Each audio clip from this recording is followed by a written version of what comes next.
Hello everyone, welcome to our YouTube channel Deeksha's learning lab और मैं हूं आपकी फोरेंसिक एजुकेटर दीक्षा शर्मा।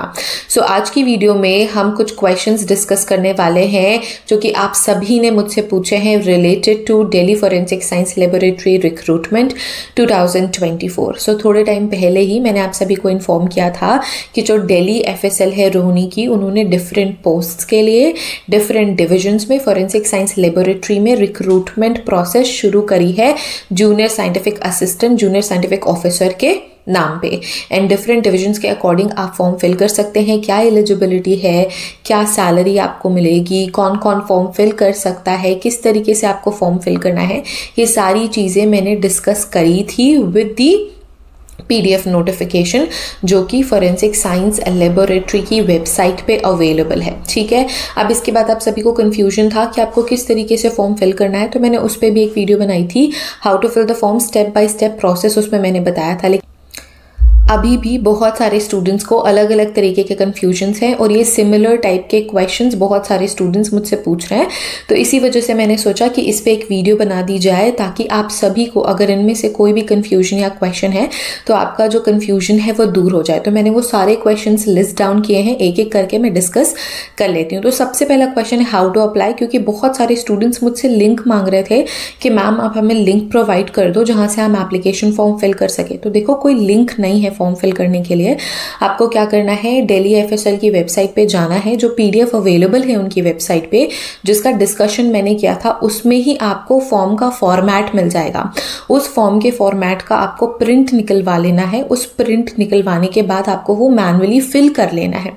जो भी इंफॉर्मेशन रिक्वायर्ड है उस फॉर्म में, वो सारी इंफॉर्मेशन आपको फिल करनी है, अपनी फोटो पोस्ट करनी है एंड देन इस तरीके से आप फॉर्म फिल कर सकते हो। और इससे ही जुड़ा हुआ एक और क्वेश्चन है कि मैम हमें फॉर्म किस तरीके से फिल करना है, पोस्ट करना है या फिर मेल करना है। ठीक है, देखो, दो ऑप्शंस आपको दिए हैं फोरेंसिक साइंस लेबोरेटरी दिल्ली ने। इसके लिए एफएसएल ने आपको दो तरीके बताए हैं। इन दो वेज के अलग तरीके से आपके फॉर्म्स एक्सेप्ट नहीं किए जाएंगे, आपको ध्यान से सुनना है। सबसे पहला वे ये है कि आपने जो फॉर्म प्रिंट किया है, जो फॉर्म फिल किया है, आप Delhi forensic science laboratory Rohini जाओ और उसको ड्रॉप करके आओ। मतलब वहाँ के किसी ऑफिसर को आप दे के आओ। वहाँ पे कोई इंफॉर्मेशन काउंटर ऑफ कोर्स आपको मिल जाएगा, तो वहाँ पे जाके पूछ के कहाँ पे सबमिट करना है, फॉर्म मैनुअली सबमिट करके आओ दिल्ली की फोरेंसिक लैब में। पहला तरीका तो ये है। दूसरा तरीका ये है कि अगर आप दिल्ली में नहीं रहते या आसपास नहीं रहते, आप फोरेंसिक साइंस लेबोरेटरी विजिट नहीं कर सकते अपना फॉर्म फिल करा हुआ सबमिट करने के लिए, तो आपको क्या करना है, आपको मेल करना है। आपके फॉर्म में क्लियरली मेल एड्रेस आपको दी हुई है कि आप इसे क्या कर सकते हो, आपने जो फॉर्म फिल किया है उसको स्कैन करके आपको मेल करना है। ठीक है, इन दो तरीकों के अलावा किसी भी तरीके से आप फॉर्म फिल करोगे, आपका फॉर्म फिल्ड नहीं माना जाएगा और फॉर्म रिजेक्ट कर दिया जाएगा। अब इससे ही जुड़ा हुआ एक और क्वेश्चन है रिलेटेड टू योर फोटोग्राफ। अब फोटोग्राफ को वहां पे लिखा हुआ है कि अटेस्टेड करके आपको लगाना है, वो भी किसी गेजेटेड ऑफिसर के साइट से। अब बहुत सारे स्टूडेंट्स को ये नहीं समझ में आ रहा है कि गेजेटेड ऑफिसर कौन होते हैं। देखो, दो category of gazetted officer, basically ये गवर्नमेंट ऑफिसर्स होते हैं। फर्स्ट कैटेगरी है IAS, RAS, IPS या गवर्नमेंट डॉक्टर या फिर गवर्नमेंट यूनिवर्सिटी कॉलेज के प्रोफेसर्स। ये ग्रुप A में आते हैं। इनमें से किसी से भी आप अटेस्टेड करवा सकते हैं फोटोग्राफ अपनी फॉर्म के लिए।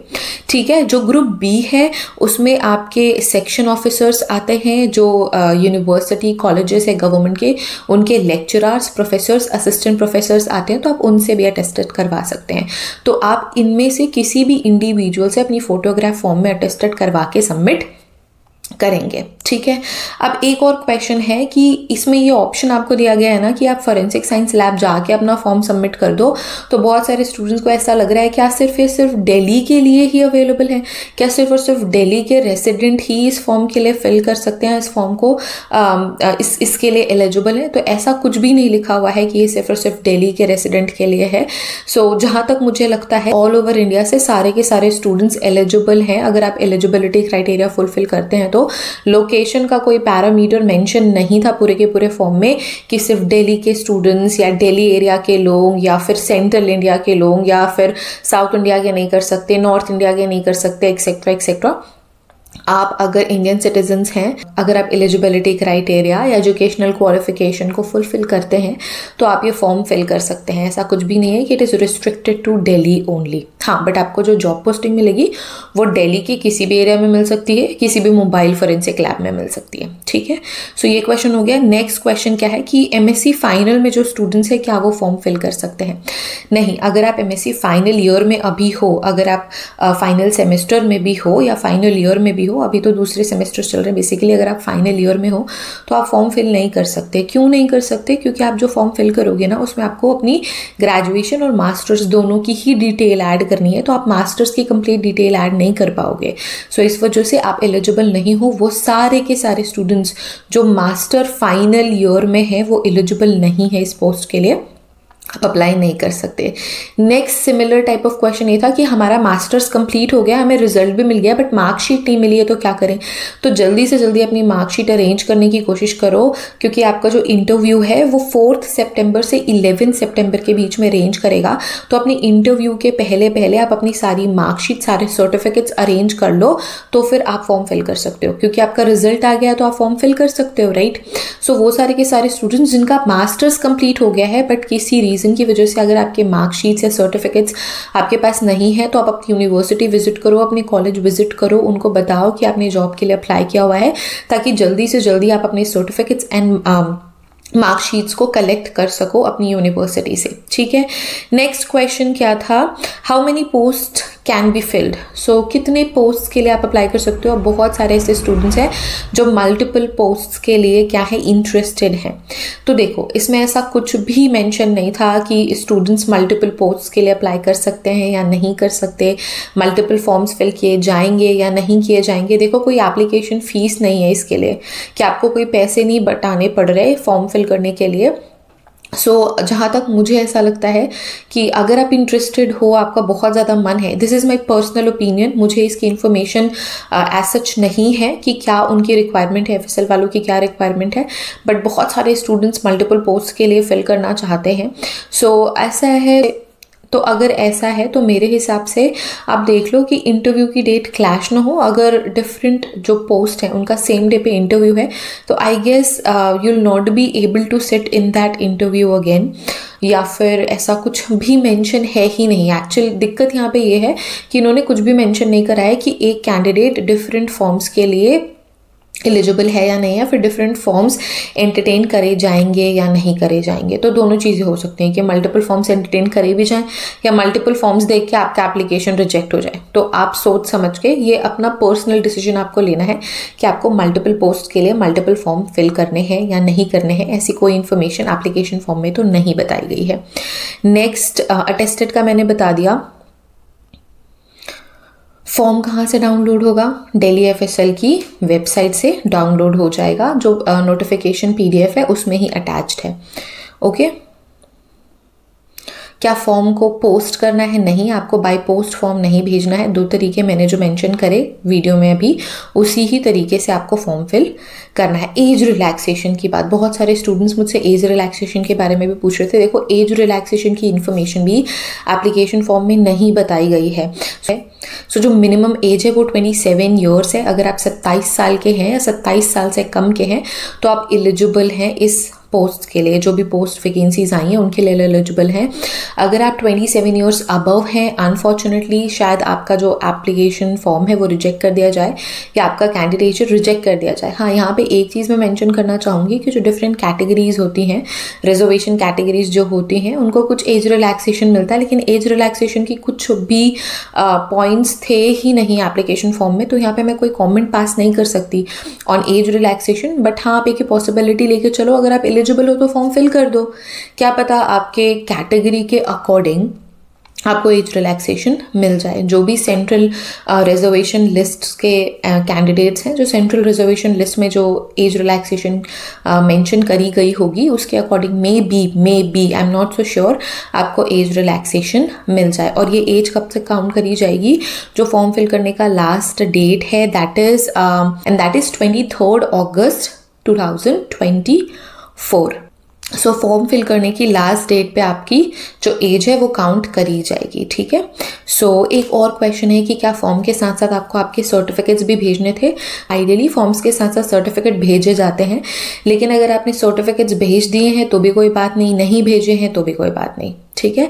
आपको at the time of interview आपका एप्लीकेशन फॉर्म भी लेके जाना है, अपने सारे ओरिजिनल सर्टिफिकेट्स और एक एक कॉपी सेल्फ अटेस्टेड करी हुई लेके जाना है इंटरव्यू के लिए। अच्छा, एक और क्वेश्चन था कि हमें कैसे पता चलेगा कि हमें इंटरव्यू के लिए बुलाया गया है। तो देखो, ऐसा कोई कम्युनिकेशन इन्होंने मेंशन नहीं करा है। आप ये मान के चलो कि जो डेट्स इन्होंने बताई हुई है डिफरेंट डिविजन्स के लिए, उस दिन आपको एफएसएल विजिट करना है, 10 बजे से इंटरव्यू शुरू हो जाएंगे। मुझे ऐसा सच नहीं लगता कि आपको कोई कम्युनिकेशन करी जाएगी कि भाई आओ इंटरव्यू दो। आपको खुद से ही विजिट करना पड़ेगा। किसी भी तरीके का अलाउंस या ट्रैवल अलाउंस आपको नहीं मिलेगा। आपको खुद के खर्चे पे ही ट्रैवल करना है अगर आप दिल्ली के बाहर रहते हैं तो, ठीक है। आपको मेंशन्ड डेट पे, या हो सकता है अगर डेट चेंज हो रही है इंटरव्यू की तो वो इन्फॉर्म कर दी जाएगी वेबसाइट के थ्रू कि भाई डेट चेंज हो गई है इंटरव्यू की, या फिर कोई भी उसमें जो चेंजेस होंगे आपको इनकी वेबसाइट पे इंफॉर्मेशन मिलेगी। लेकिन मुझे नहीं लगता कि कोई पर्सनल कम्युनिकेशन, कोई टेलीफोनिक कम्युनिकेशन या फिर कोई मेल आपको आएगा। बिकॉज जो इन्फॉर्मेशन मैं दे रही हूँ this is all my personal understanding. जो चीज़ें फॉर्म में मेंशन है वो तो मैं आपको बता ही रही हूँ कि फॉर्म में मेंशन है। जो चीज़ें फॉर्म में मेंशन नहीं है वो मेरी पर्सनल अंडरस्टैंडिंग के अकॉर्डिंग मैं आपके साथ शेयर कर रही हूँ। तो वो हो भी सकती है, नहीं भी हो सकती है, ठीक है। तो यहाँ पे मुझे ऐसा लग रहा है कि मे बी टेलीफोनिक कम्युनिकेशन ना हो, मे बी मेल के थ्रू कम्युनिकेशन ना हो, आपको उसी गिवन डेट पे एफएसएल विजिट करना हो फ्रॉम मॉर्निंग, क्योंकि इंटरव्यू का टाइमिंग ही वैसे स्केड्यूल करा गया है ना। सो ये सारे के सारे क्वेश्चंस थे। अच्छा, कॉन्ट्रैक्ट बेसिस पे ये जॉब है तो आपको 1 साल के कॉन्ट्रैक्ट पे रखा जाएगा। अब ऐसा कोई मेंशन इन्होंने करा नहीं है कि 1 साल के बाद एक्सटेंड होगा, नहीं होगा, कुछ भी मेंशन नहीं है। तो अभी तो आपको ये मान के चलना है कि 1 साल का कॉन्ट्रैक्चुअल पीरियड आपको सर्व करना है। और एक चीज़ और लिखी हुई थी कि आपको शिफ्ट मैनर में काम करना है 24/7 के अकॉर्डिंग। तो ऐसा नहीं है कि 24/7 आपको ही रहना पड़ेगा, आपको डिफरेंट शिफ्ट्स मिल सकती हैं। हो सकता है कि कभी नाइट शिफ्ट मिल जाए, हो सकता है कभी डे शिफ्ट मिल जाए, आफ्टरनून शिफ्ट मिल जाए, लाइक दैट, ठीक है। इसके अलावा आपको कैसे पता चलेगा कि आप सेलेक्ट हो गए हो, आपको जॉब मिल गई है। तो इसके लिए भी इनके जो नोटिस बोर्ड्स हैं, नोटिस बोर्ड में लिस्ट आ जाएगी कैंडिडेट्स की और आपको इमीडिएटली ज्वाइन करना पड़ेगा। अगर आपका नाम आ जाता है लिस्ट में तो आपको इमीडिएटली जॉब को ज्वाइन करना होगा। और बाकी सारी की सारी और जो इन्फॉर्मेशन है वो एप्लीकेशन फॉर्म के साथ साथ दी हुई है। आप एक एक करके सारा गो थ्रू कर सकते हो। ऐसा कुछ भी हार्ड एंड फास्ट नहीं है जो अंडरस्टैंड ना करा जाए, ठीक है। बाकी जो मेजर क्वेरीज थी आप सभी की वो तो मैंने एड्रेस कर ही ली है, ठीक है। यस, सो मैंने लगभग सारे के सारे जो similar type of repetitive questions थे वो इस वीडियो में डिस्कस कर लिए हैं। आई होप अगर आप ये फॉर्म फिल कर रहे हैं तो आपको जॉब ज़रूर मिले।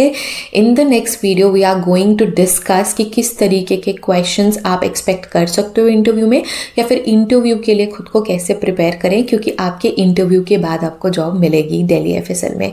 सो see you guys in the next video, stay tuned. Thank you so much for watching this video. अगर अभी तक आपने हमारा चैनल सब्सक्राइब नहीं करा सो सब्सक्राइब आवर चैनल, क्योंकि जो मेजॉरिटी ऑफ द स्टूडेंट्स हैं ना जो हमारे वीडियोस को देखते हैं, 75% स्टूडेंट सब्सक्राइब नहीं करते हैं चैनल। बाकी जो बच गए बेचारे 25 स्टूडेंट्स सिर्फ वही ही सब्सक्राइब करते हैं। तो ऐसा क्यों हो रहा है? आप सभी को सब्सक्राइब करना है हमारा channel and click on the bell icon so that कोई भी इंपॉर्टेंट अपडेट हमारी चैनल की साइड से मिस ना हो। कम्युनिटी पोस्ट में डेली बहुत इंपॉर्टेंट एमसीक्यूज आते रहते हैं एमसीक्यू प्रैक्टिस के लिए। So please watch that, register your response there as well so that आपकी थोड़ी preparation related to few topics होती रहे। So thank you so much everyone for watching and C you guys in the next video. Till then take care, bye bye.